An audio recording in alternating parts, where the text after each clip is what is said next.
आप देख रहे हैं न्यूज नाउ 24/7। ताज़ा खबरों के लिए हमारे साथ बने रहें। हिंडनबर्ग की नई रिपोर्ट पर भाजपा सांसद सुधांशु त्रिवेदी ने कहा, पिछले कुछ सालों से जब भी संसद सत्र शुरू होता है, कोई विदेशी रिपोर्ट जारी हो जाती है। संसद सत्र से ठीक पहले बीबीसी की डॉक्यूमेंट्री जारी की गई थी।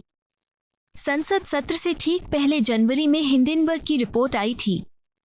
ये सब घटनाक्रम संसद सत्र के दौरान होता है।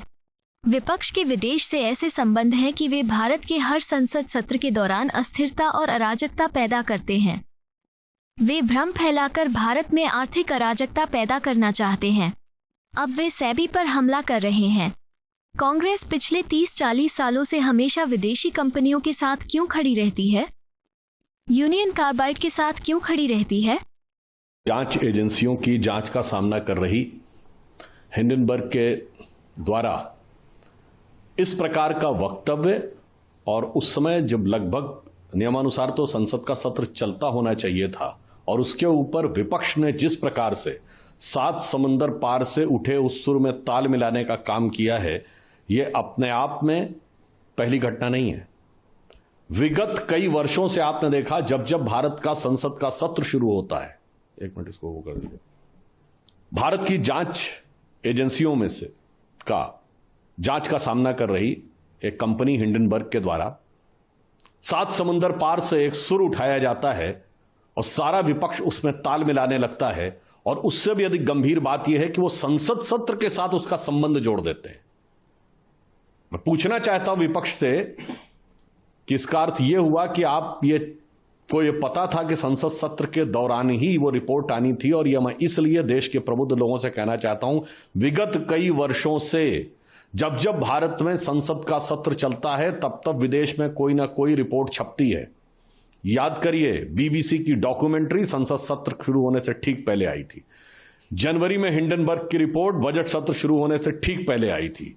कभी रिलीजियस फ्रीडम की रिपोर्ट आती है, कभी किसानों को लेकर कमेंट आता है विदेश से, तो कभी ग्रेटा थनबर्ग का स्टेटमेंट। ये सारे सीक्वेंस जाके देख लीजिएगा, संसद सत्र के दौरान ही आते हैं। और आज बरबस विपक्ष ने जब संसद सत्र का विषय उठाया तो ये और साफ हो गया कि इसका मतलब, यह संदेह बहुत गहरा हो जाता है कि सीमा पार से विपक्ष के कुछ ऐसे तार जुड़े हुए हैं कि भारत के हर संसद सत्र के दौरान एक अव्यवस्था का वातावरण उत्पन्न किया जाए।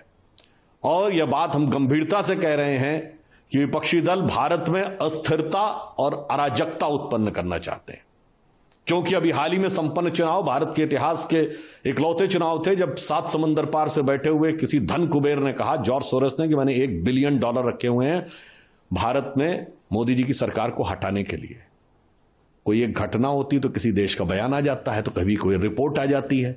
तो हमारी समझ में यह नहीं आता है कि ये सारी बातें, और फिर वो विदेश में जाकर ही राहुल गांधी जी अनेक प्रकार की चीजों की अपेक्षा करते हैं। कांग्रेस और विपक्ष के नेता जाके विपक्ष से अपेक्षा करते हैं कि भारत में हस्तक्षेप किया जाए। और मैं पुनः गंभीरता के साथ कहना चाहता हूं कि भारत के अंदर ये आर्थिक अराजकता उत्पन्न करना चाहते हैं भ्रम के द्वारा, चाहे विषय भारत सरकार की कंपनी का हो या कोई निजी कंपनी का हो। ये वही लोग हैं जिन्होंने 1 साल पहले कहा था LIC डूब गया, इन्होंने कहा था SBI डूब गया, इन्होंने कहा था HAL हिंदुस्तान एरोनॉटिक्स डूब गया। फैक्ट यह है कि LIC ने पिछले तिमाही में 17,000 करोड़ का प्रॉफिट दर्ज किया है, जो ऑल टाइम हाई है। स्टेट बैंक ऑफ इंडिया ने पिछले तिमाही में 21,000 करोड़ का प्रॉफिट दर्ज किया है, जो प्राइवेट और गवर्नमेंट दोनों की कंपनीज में मिला के ऑल टाइम हाई है। HAL ने 29,000 करोड़ का रेवेन्यू 2023-24 में आया। अब सेबी के ऊपर अटैक है। मैं पूछना चाहता हूं कि आप ये कर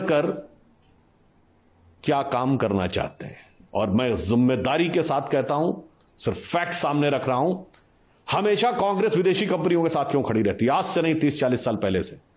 यह बताइए, 1984 में यूनियन कार्बाइड के एंडरसन को इन्होंने हवाई जहाज में बैठ के भगाया था। यूनियन कार्बाइड के साथ कौन खड़ा था? कांग्रेस। बोफोर्स के साथ कौन खड़ा था 1987-88 में? कांग्रेस। अगस्ता वेस्टलैंड के साथ कौन खड़ा था?